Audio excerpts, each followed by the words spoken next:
Greg. You did a great job. I'm not going to be as entertaining, and I don't have it together today, so I'm going to read. So I'm here to talk about Brandy. There's plenty I could say about Jeremy, but I want to focus on Brandy. Brandy, she was not meant to be described. She was meant to be experienced. You can't describe Brandy. My favorite words for Brandy are radiant, vivacious, fearlessly spontaneous, unapologetically genuine, fiercely loyal, creative, beautifully chaotic with just the right amount of hot mess. That's how I can describe Brandy. She didn't just enter any room, she lit the room up. I'm out of Brandy and Jeremy's Harmony era. I met her in the spring of 2022. Daniel, my husband, and I were hosting a baseball party, and he had invited Jeremy to join. He wasn't quite yet at Harmony, but he was at Harmony. Brandy was still teaching in Tenaha, and she drove in that night. And when I say that it was love at first sight between Brandy and I, it was truly, truly love at first sight. From the second we met, we were arm in arm. I'll never forget that night. Jay, of course, was ready to go at a decent hour, and me and Brandy just weren't done. And if you know Brandy, you know what I'm talking about. But we were arm in arm, and Jay was dragging her out the front door. And Jay looked at me and Brandy and then looked at Daniel, and he said, "You're going to have your hands full with them."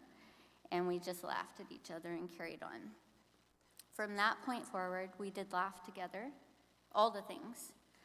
Tyson was in my son Braxton's class. Tyson was Brandy's oldest, as you'll know, and Braxton was my youngest.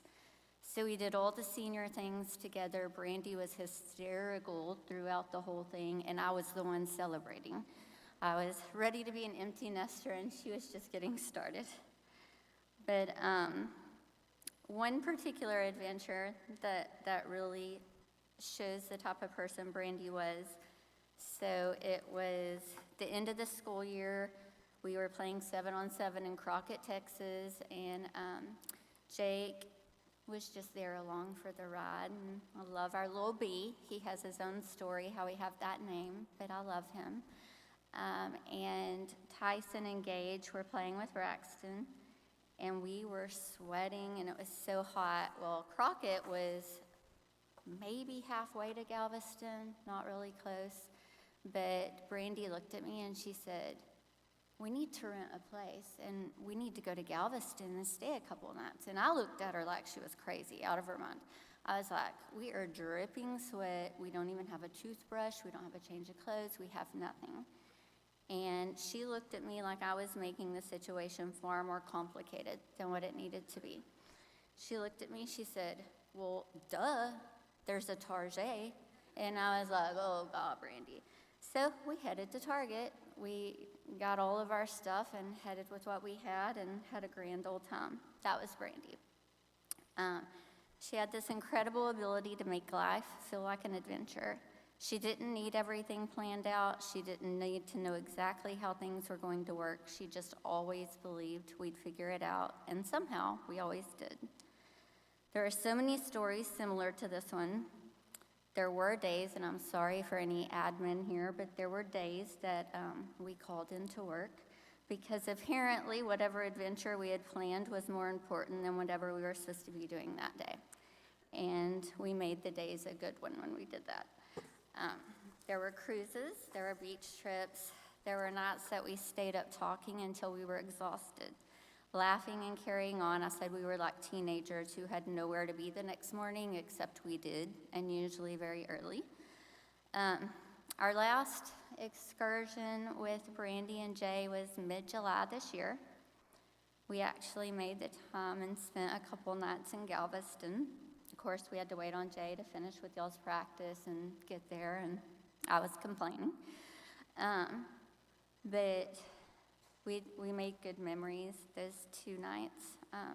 Brandy didn't just go through life, she lived it, and she lived it loudly and joyfully.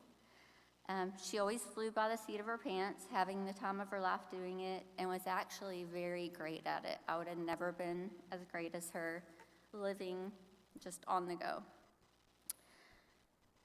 One undeniable fact that's been confirmed to me over and over again these past few days is just what a fabulous friend Brandy was. Yesterday, as I talked with some of her childhood friends and heard stories from friends she made out through all the different towns that they lived in, I realized something so special. Brandy had a way of making friends everywhere that she went, and those friendships lasted. She didn't just collect people, she collected her people. Brandy lived with the belief that God had a purpose for her life, and I definitely believe that he did. I'm shaky, sorry y'all. Brandy loved hard, showed up, and made you feel like you had known her forever. She had a gift for making people feel welcome. She genuinely cared and accepted people for who they were. She didn't need you to be perfect, ever. She just loved you how you were. And I think that that is one of the greatest gifts a person can give another human being. If you were lucky enough to be her friend, you were probably one of her homies or her boo things.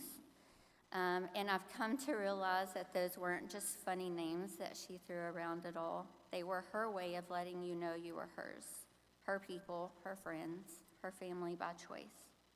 Brandy had different friends, different chapters, many different towns, and somehow she was the same Brandy, the same smile, the same energy, the same ability to make people laugh, feel loved, and feel like they belonged. That is the legacy of friendship she leaves behind, and what a beautiful, beautiful legacy it is. Most importantly of all the titles, before friend, teacher, educator, coach, or mentor, both Brandy and Jeremy were mom and pops to 3 boys they loved more than anything: Tyson, Gage, and Jake. Boys, at 20, but 21 tomorrow, okay? 21, 18, and 16, there is still so much life ahead of you. There will be graduations, careers, relationships, marriages, eventually, no time soon, families, successes, mistakes, and that's okay, celebrations and moments when you would give anything to be able to pick up the phone and call them. There are no words that anybody can say up here that's going to make that any easier. There will be days when you will wish more than anything that they were here to see what you've become. I hope in those moments you remember this: you 3 are your parents' greatest legacy, for sure. Your parents spent their lives investing in people, but their greatest investment was you 3 boys. They didn't raise sons, they raised 3 young men who carry pieces of both of them wherever they go. There's no greater way to honor their lives than to live yours well. I wish we had all been given more time with them. That is the hardest part of today, but we don't get to choose how much time we're given, just what we do with the time we have here. We also have to trust that the God they loved here on earth is the same God who welcomed them home. In closing, I think the best way we can honor Brandy isn't simply by missing her, although we definitely will, but rather by carrying her with us. Be the person who makes someone else feel welcome. Call the friend you've been meaning to call. Tell your people you love them. Say yes to the spontaneous trips, and don't worry so much about having every detail figured out. And when life gets complicated, remember Brandy's philosophy. Well, duh, there's a Tarjay. I think Brandy would want that. Brandy, my sweet friend, I wish I had gotten more time, but I'm so incredibly grateful for the time we did get. I love you so much, my homie boo thing.